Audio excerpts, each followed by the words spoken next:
In 2021, Consumer Soft Products released the FPS game Cruelty Squad, where you go through levels set in an extremely bizarre looking world, assassinating targets while using different weapons and tools to reach said targets. The game was a surprise hit despite its hostile yet deliberate aesthetic, and now 4 years later we have a follow-up of sorts called Psycho Patrol R. The R stands for romance. Psycho Patrol R is currently in its earliest point of early access, so there's still lots that's subject to change and be added, but it's in a good place already, I'd say, with a lot of interesting ideas on display. In Psycho Patrol Revengeance, you play as a V-Stalker pilot as a member of the Psycho Patrol under the European Federal Police, where your jobs involve, as stated by the Steam page, counter psychohazard operations and neural meltdown prevention using cutting-edge criminological frameworks. Yeah, whatever that means.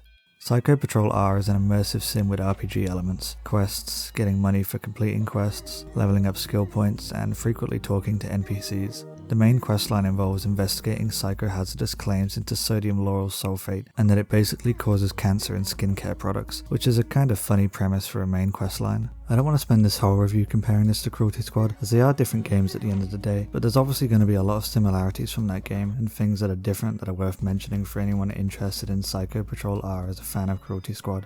The first of which I'll go into is how it differs. While Cruelty Squad was level-based, Psycho Patrol R is open zone. What this means is that every area is its own mini hub world of sorts. You can do whatever it is you came to do in that zone and then move on or fast travel to another zone. In these hubs you'll be doing a lot more talking than shooting usually, mainly to complete or get new quests and find out new information regarding other quests. I compare it most to Deus Ex, both in terms of size and how much talking you'll be doing. The game expects a lot of reading out of you, which normally I'd have a problem with, but the dialogue in Psycho Patrol R is really funny, like a dementia-ridden gym owner briefly mentioning that his parents died on the Titanic, or your boss getting you to gaslight a customer with a complaint into telling him he's basically just crazy. I'm under the influence of what now?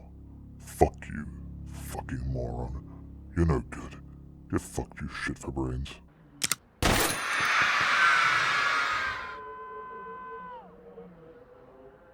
Some quests can be completed in multiple ways. For example, I came across 2 warring apartment blocks, one rich and one poor, and I was tasked with helping one side. I chose to help the rich side so I would hopefully get a nice payout at the end of it. NPCs tend to have some pretty ridiculous names like Bernadette Market War or John Loser. When talking to NPCs, you can also try and bribe them to get them to like you more and get new dialogue choices, or shake them down for money, though I've never had this one result in anything more than the NPC running away screaming.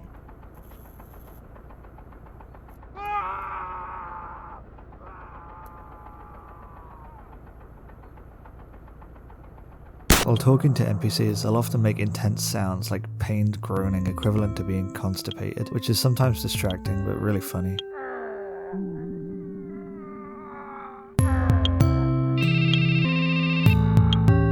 Alongside all this dialogue are some cool systems to help you keep track of things or just have fun. There's a quest log that tracks important conversations you've had, and a Prey 2017 style list of names you can track NPCs with that will show their name through walls if they're in the current zone, alongside a log of important information you found or thoughts your character has. One of my favourite ties back to your boss, who you're actually in love with. If you disappoint him in one of the quests, your character actually contemplates killing themselves if you disappoint him again. There's also an in-world Twitter equivalent with NPCs that have their own timeline, and you can even DM them for some funny responses. You seem like a limp-dick little beta male. Insecure much? As a natural leader, I can differentiate between those above and below me with ease. You belong in the latter category. You could never say that to my face, only online, because my dominant physical presence would terrify you, and you would naturally fall into your correct place. If we cross paths, I will teach you to behave. You fucking piece of shit.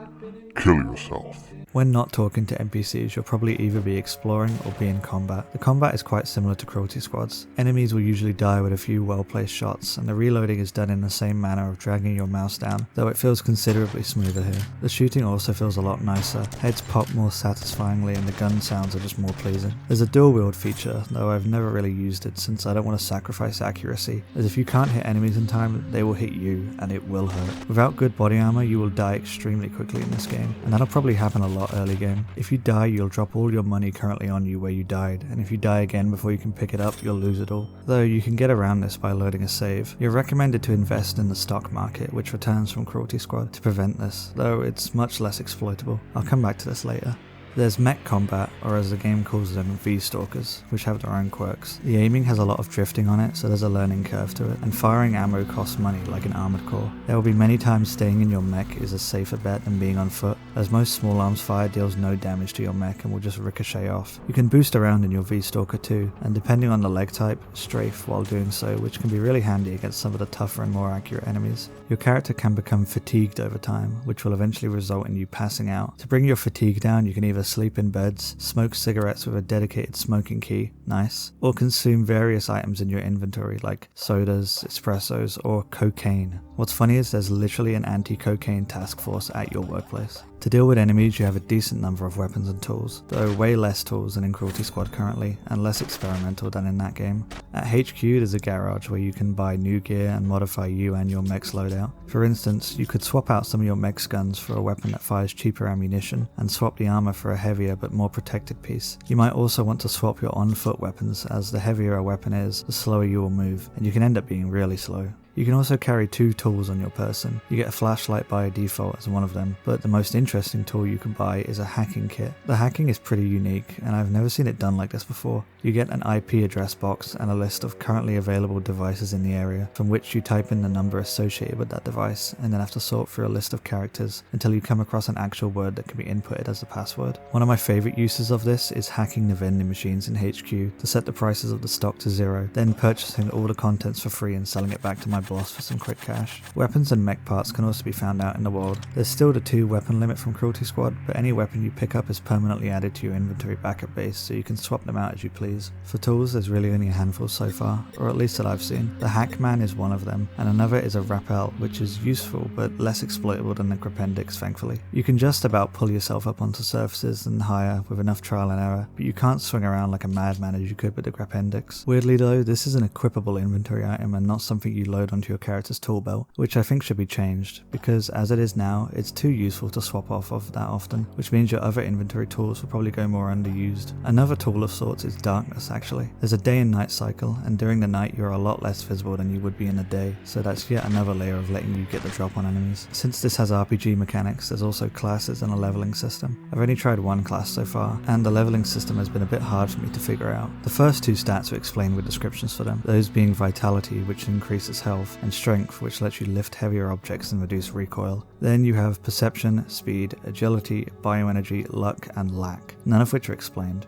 From what I've heard, Perception makes hacking easier and makes your weapon sway less. Speed makes you faster, Agility makes you jump higher. I'm not sure what Bioenergy does. Luck probably increases item drop rates, and Lack makes the cost of other points lower while adding more random enemies into the environment. I have no idea how true or false all this is, but I don't touch leveling too much anyway, as it can be costly. Speaking of, money is an important resource in Psycho Patrol Rising. It's used for mainly buying gear and leveling up, but also occasionally bribery. You can go down into negative debt from daily costs of ammunition, which will just keep going further down. As I said earlier, you're advised to put your money into the stock market to stop it from being lost on death, but early on you can only make 1 transaction a day. What this means is you can put your current money into a company of your choosing, but if you gain any more money in that in-game day, you won't be able to put the rest into any stocks. You can do a quest to let you do 2 transactions a day, but it's still kind of limiting, and what this basically had me doing was spending any loose change I had on levels or low level equipment, but never really feeling like I should be too risky in a level for fear of losing my money. You can save your game and just load a save every time you die, so I don't really understand why money is dropped on death at all. Supposedly, it's because you lose your progress when you load a save, as anything you did in the level before you died still counts, but I can't imagine most smart players are ever going to attempt combat situations without having saved first, especially because repeated mech fights would just eat into your ammunition costs, so really it just becomes an extra hurdle of having to load a save each time you die. It's not a huge issue, but it feels like one not necessarily thought out too much. Regarding the transactions, I think eventually you'll be able to progress far enough to have limitless transactions in a day, so it might make all of this a moot point entirely, but as for now, this is how it is. I'm not sure how much I should speak on concerning the level design, since it's still basically at its early access infancy. There's enough people to speak to in each relevant area, but some maps can feel quite barren. The visual aesthetic in Psycho Patrol Revelations is significantly less out there than Cruelty Squad, though it's very much still in that vein and weird enough to anyone not used to seeing it before. The world and NPCs are more normal than Cruelty Squad ever was, so I don't know how well the super visceral aesthetic of Cruelty Squad would fit here, but I do miss it slightly. Maybe it's just a case of some environments needing a bit more going on in them, but regardless, I do find this game's world quite charming. My only major issue right now is with enemy visibility. There's frequently times where an enemy will just randomly show up while you're minding your business and start firing at you, and since you can die easily, they might just kill you suddenly and unexpectedly. Also, in areas with lots of NPCs, this can be the case too. There's not really a good indication as to whether or not an NPC is going to be friendly to you, except trial and error of visiting that area repeatedly. Your best indication is them drawing a gun out on you, by which point you're probably going to start getting shot at or have to shoot back quickly. Some areas are more obvious with restricted zones, but other times it does just feel a bit random. It can be especially wild when you're on foot and a V-Stalker attacks you, which is basically just an instant death since you can't really fight them on foot and they deal a shitload of damage. So,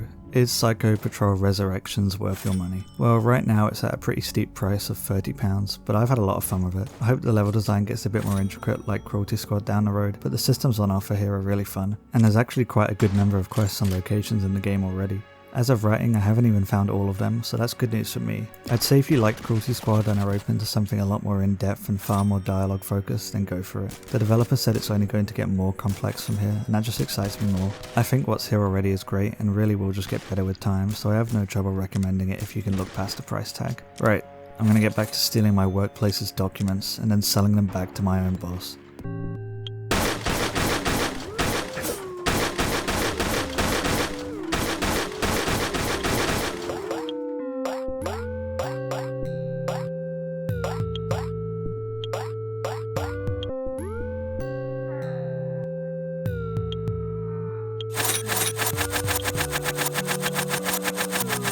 Loads of money!